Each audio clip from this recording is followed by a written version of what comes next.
આપણા ગુરુ શ્રી ત્રિકમદાસજી મહારાજ અહીંયા પધાર્યા છે એને હું ખૂબ ખૂબ ધન્યવાદ આપું છું અને એમને સારા સંસ્કાર આપે એવું એમના પાસે માગણી કરી છે।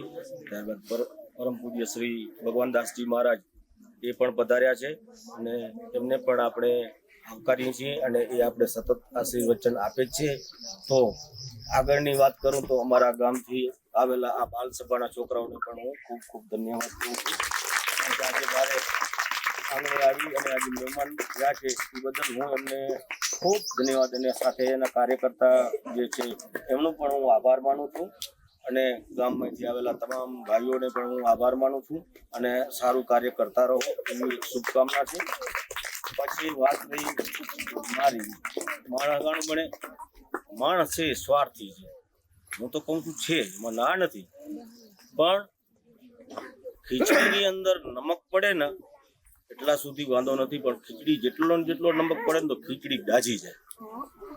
તો સૌ પ્રથમ તો જ્યારે અમે આ જમીન લીધી ને એ જમીન બીજા પાસેથી લીધી, એને આપણે આ પડતર વારી આપી હતી કે ભાઈ આ પડતર તમારી।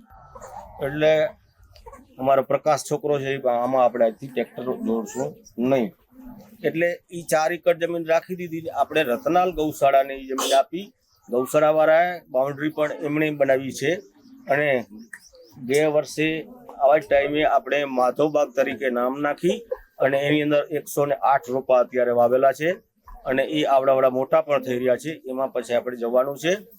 તો 4 એકર જમીન તો પરમ પૂજ્ય શ્રી ત્રિકમદાસજી મહારાજ મેં આપી, એમાં કોઈ મોટી વસ્તુ નથી, કારણ કે આ તો સામાન્ય ચીજ છે અને કોઈને સાથે પણ હાલતો નથી।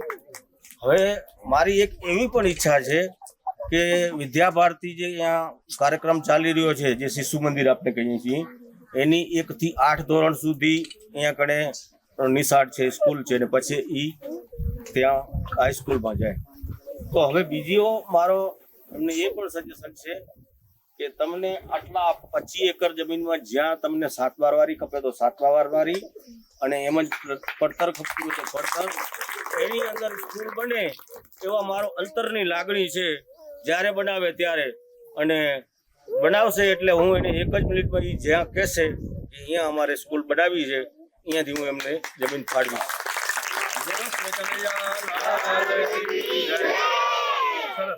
વધારે હવે કહેવાનું રહેતું નથી, તમે